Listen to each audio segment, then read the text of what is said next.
Hello students, basic concepts in geometry, video number 6 is we are learning Euclid's postulates. Okay, postulate number 5, page number 9. Pay attention here.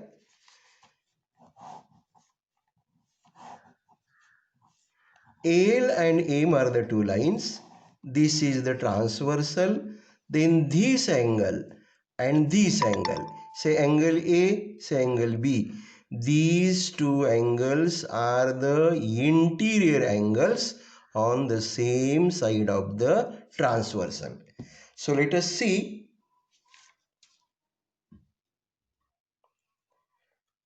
What is postulate number 5? If two interior angles formed on one side of a transversal of two lines add up to less than two right angles, then the lines produced in that direction intersect each other. Again I am reading. If two interior angles formed on one side of a transversal of two lines add up, means if those two angles are added, their addition is how less than two right angles. So addition of two interior angles is less than two right angles, means less than 180 degree. Then the lines produced in that direction intersect each other. So see here the figure. In the figure, line L and line M, L and M are any two lines. Line T is the transversal. Angle A and angle B are the two interior angles formed on one side of the transversal.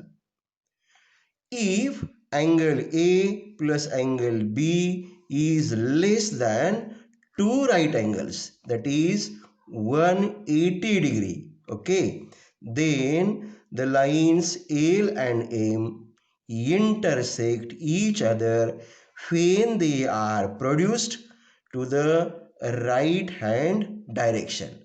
So if they are produced, these lines are produced to this right hand side, then they will intersect somewhere. This is the Euclid's assumption. This is considered as a true result, and for it there is no proof. So learn it carefully and get it understood. What is the postulate number 5? Now, next point. A property is supposed to be true if it can be proved logically.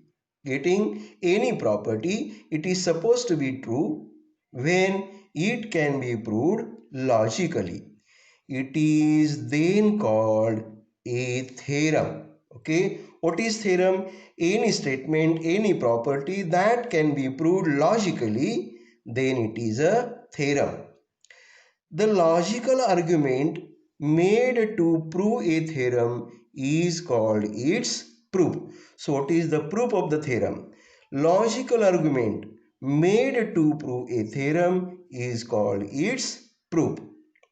Now, when we are going to prove that a conditional statement is true, given a conditional statement, when we are going to prove it, is conditional statement is true, its antecedent is called given part. Antecedent of the conditional statement is the given part, and the consequent part is what and is called given part, and the consequent the part to be proved. So conditional statement followed by then, which we call as a consequent. What it is? The part to be proved. Again I am reading this.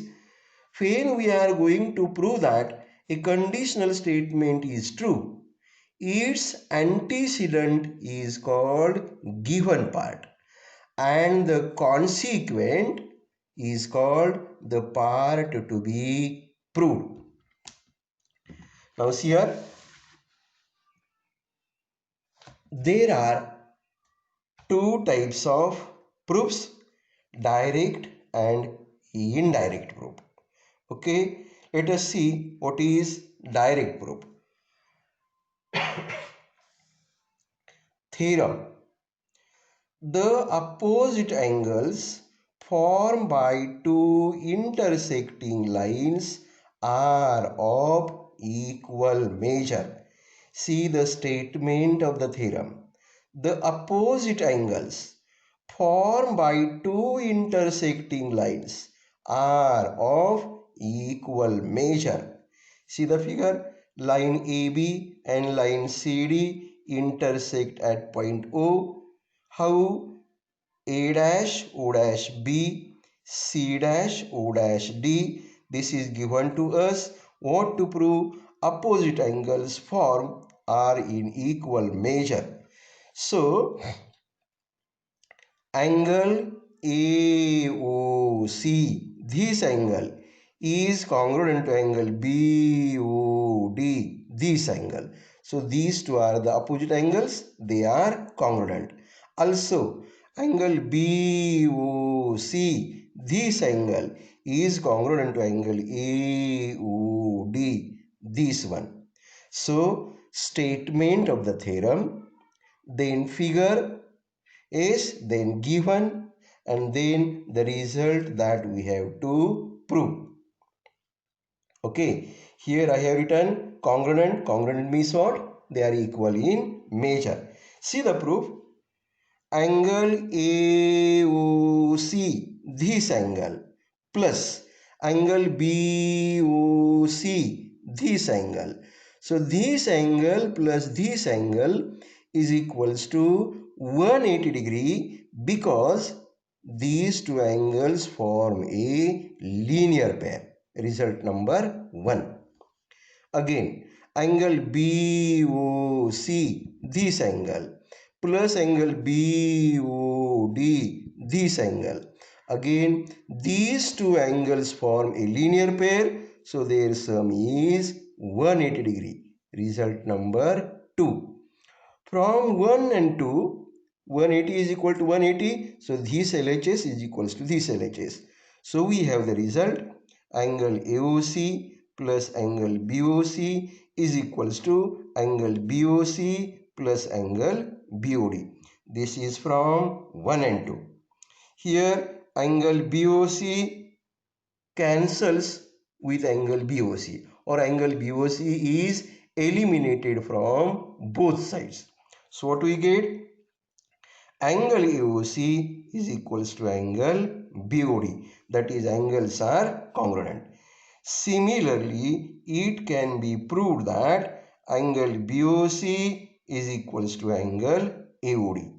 So this is the example of direct proof. Is indirect proof. At this stage, we will not see what is indirect proof.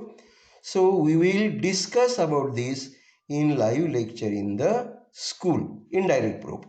Now pay attention. Practice set 1.3, page number 11. You have to solve yourself. Yes, think over this and answer the questions. Yes, you may refer the answers from the textbook to make it easy.